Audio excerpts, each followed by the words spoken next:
je le disais, ces séances de correction un peu brutales, violentes, rapides, c'est toujours l'heure de se reposer également des grandes questions et de réévaluer les scénarios un peu fondamentaux. On poursuit cette discussion avec Anne-Laure Frischlander qui est à mes côtés en plateau. Anne-Laure Frischlander-Jacobson, directeur général de BNY Mellon IM. Bonjour et bienvenue Anne-Laure.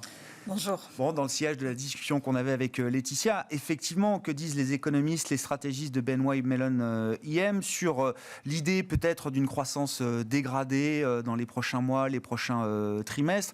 Voilà, je refais pas le topo, mais est-ce que les États-Unis seront en récession d'ici à la fin de l'année ? C'est difficile à imaginer aujourd'hui. Voilà, quels sont un peu les grands scénarios que vous avez en tête et les probabilités que vous conférez à ces scénarios, Anne-Laure ? Oui, alors, si la question est de savoir si les marchés nous disent que l'économie est arrivée à un point de revirement et rentre à nouveau dans un ralentissement, pour nous, la réponse aujourd'hui, elle est non. En tout cas, pas avec les éléments que l'on a aujourd'hui. On a assisté à une correction hier qui était principalement due par deux éléments. La première, c'est ce variant Delta et le risque d'une refermement de l'économie. Et puis le deuxième, c'est le retour de l'inflation.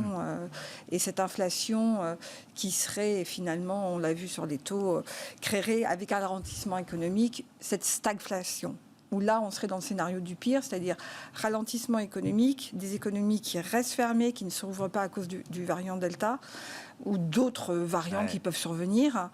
Et finalement, une inflation où les banques centrales n'auraient finalement pas cette manière de pouvoir agir, justement, pour ne pas refermer l'économie.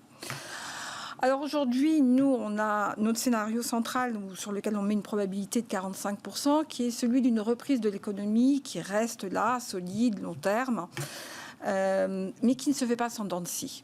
Ouais. On a finalement un retour aujourd'hui à une réalité qui est qu'une économie, ça ne se reprend pas en ligne droite, qu'on est effectivement dans une épidémie où la sortie de cette épidémie est un peu longue. Mais en même temps, on a beaucoup d'éléments positifs de soutien de cette économie. Bon, d'une part, on a un vaccin. C'est quand même déjà quelque chose avec des pays développés qui mettent en œuvre une politique vaccinale. On a des plans de relance qui ont été massifs et on a surtout cette liquidité et cette épargne qui soutient l'économie. Pas oublier ces moteurs, vous dites. On n'oublie pas ces moteurs. Et surtout, on a vraiment cette injection de liquidité qui relance l'économie et les chiffres sont bons. On rappelle quand même que les derniers résultats trimestriels aux États-Unis, hier encore IBM, on a des chiffres économiques qui sont bons et qui sont positifs vers cette relance. À côté de ça, on a quand même différents scénarios de risque, en tout cas qui vont atténuer cette reprise ou qui vont rendre une certaine volatilité dans la reprise. D'une part, celui d'un risque de surchauffe de l'économie, notamment aux États-Unis, avec une inflation qui serait non pas liée à une inflation transitoire. Cette inflation transitoire, on la rappelle, que l'arrêt finalement de l'économie et de production crée une tension sur les prix. Et celle-ci devrait normalement s'atténuer dès lors que les économies se réouvrent. Or, on voit finalement... ça met plus de temps que prévu. Ça met plus de temps que prévu, notamment dans les pays émergents qui sont source de production. Et notamment, ça s'explique aussi avec... C'est illustré par la baisse du pétrole hier, qui a fortement baissé de plus de 6%. Là, l'idée serait que cette inflation qui serait transitoire s'atténuerait dès lors qu'on réouvre l'économie. Et dans le cas d'une surchauffe, on regarde finalement une inflation qui serait bien plus structurelle. Or, récemment, on a vu des chiffres, notamment au niveau du marché de l'emploi, qui semblent démontrer que, attention, il y a quand même quelque chose qui se passe au niveau d'une inflation qui ne serait pas simplement liée à cet arrêt de production. Donc on regarde très sérieusement, parce que là, il serait important que les banques centrales puissent agir pour éviter, d'une part, le scénario d'une stagflation, c'est ça, ouais. qui serait un ralentissement économique associé à une inflation, ou bien d'être pris de court et de faire un peu comme on a vu en 2018, une hausse de taux brutale qui surprend le marché. Donc ce risque-là, ce risque de surchauffe avec un resserrement brutal, on a quand même aujourd'hui 15% de ce scénario-là. Donc 45% de scénario central, le chemin de croissance. Le chemin de croissance avec finalement inflation mais qui s'atténue avec la réouverture de l'économie. 15% sur ce scénario de risque. Et un autre qui est celui qui va peut-être un peu en contradiction avec ce qu'on entend de la politique, notamment de ce qu'a dit Powell la semaine dernière, qui est celui d'une remontée de l'économie et où les banques centrales commencent à agir, mais en douceur, en prévenant les marchés, avec des resserrements monétaires qui donnent finalement un peu de l'air à cette économie. Là, on met 30% sur ce scénario-là.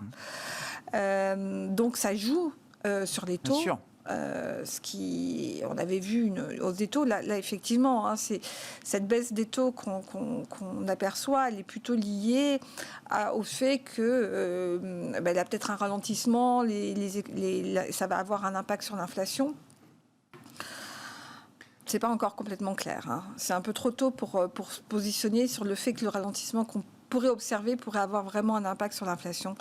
Et notre dernier scénario, c'est celui d'un ralentissement généralisé de l'économie ou avec une épidémie qui revient et le vaccin. D'accord. Voilà. Vaccin donc on n'y est pas. Etc. D'accord. Non, mais c'est intéressant parce que ça montre quand même sur le poids de certains scénarios qu'il y a des frontières qui peuvent bouger Alors assez vite. C'est là où il faut se rappeler qu'il y a certains niveaux de fragilité. On n'est pas sur un scénario point.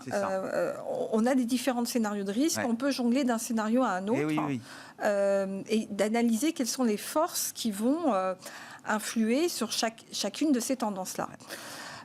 Donc pour le moment, il est vraiment trop tôt pour entrer dans un scénario de catastrophe, de ralentissement économique. Je l'ai rappelé, on a quand même certaines forces de soutien aujourd'hui qui nous laissent à penser qu'on peut continuer cette croissance. Maintenant, c'est un retour à la réalité. Il y a eu un pic.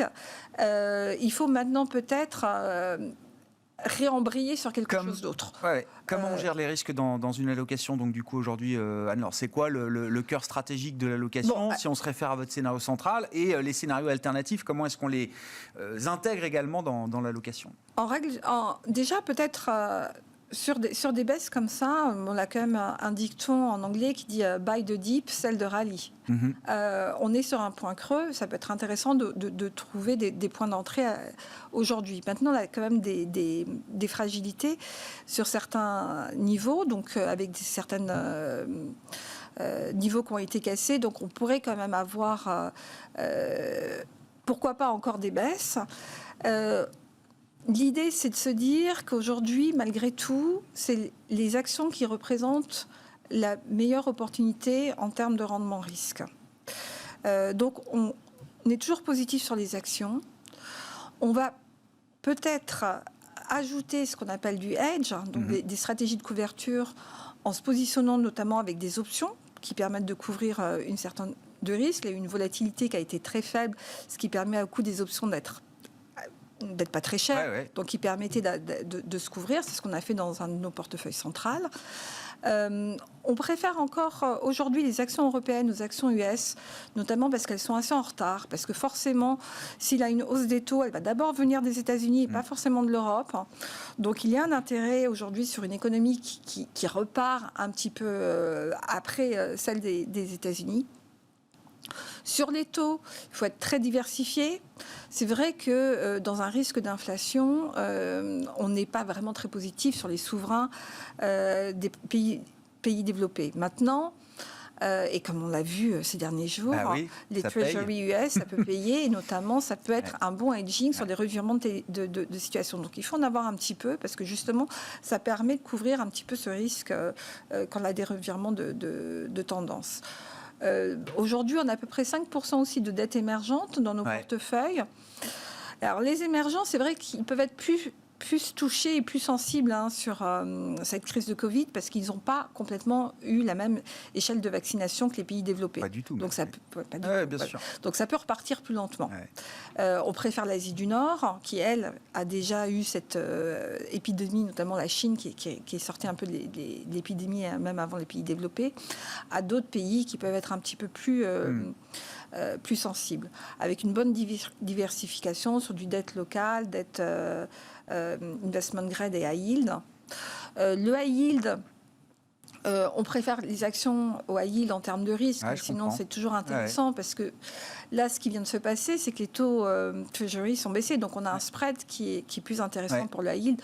Donc pourquoi pas se repositionner là-dessus, notamment ces fameuses fallen angels qui sont des sociétés qui ont été downgradées, qui vont probablement repartir avec la croissance. Déclassées par le Covid, un certain nombre de sociétés vont retrouver quand même leur statut.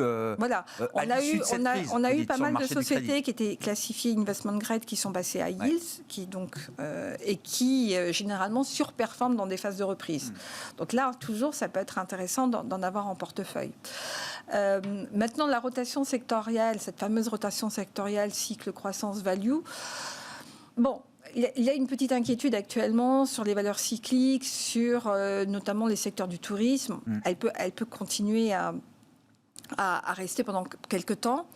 On revient quand même sur de la croissance de qualité qui peut offrir toujours ce côté défensif et qui relativement avait été très très cher l'année dernière et aujourd'hui un petit peu plus bon marché parce qu'elle a moins rebondi avec le rallye que les valeurs de value ou des cycliques. Donc là, à nouveau, pourquoi pas se repositionner là-dessus pour bien diversifier son portefeuille. Et puis l'alternative comme l'or qui continue d'avoir un intérêt de hedge en tout cas de décorrélation sur des mouvements. D'ailleurs, on l'a vu, l'or s'est très bien tenu dans une journée comme hier, alors que les autres classes d'actifs étaient voilà. Donc, un portefeuille diversifié, on profite peut-être de ce point d'entrée pour se renforcer. Et puis, pour l'instant, on attend de voir quelles sont les données qui vont pouvoir orienter vers une tendance un petit peu plus forte. Mais les dansés, il va y en avoir, il faut être conscient. Bon, c'est l'été aussi, donc on a pas mal de gérants qui allègent leur portefeuille avant l'été, donc ce qui peut aussi expliquer une accentuation de mouvements comme celui d'hier. Merci beaucoup Anne-Laure. Tableau très clair effectivement de la situation et des différents scénarios qui sont sur la table aujourd'hui. Est-ce que ça implique en termes d'allocation d'actifs chez BNY Mellon IM? Anne-Laure Frischlander-Jacobson, DG de BNY Mellon IM, qui était avec nous à la mi-journée dans Smart Bourse sur Bismart. On se retrouve ce soir en direct à 18h30.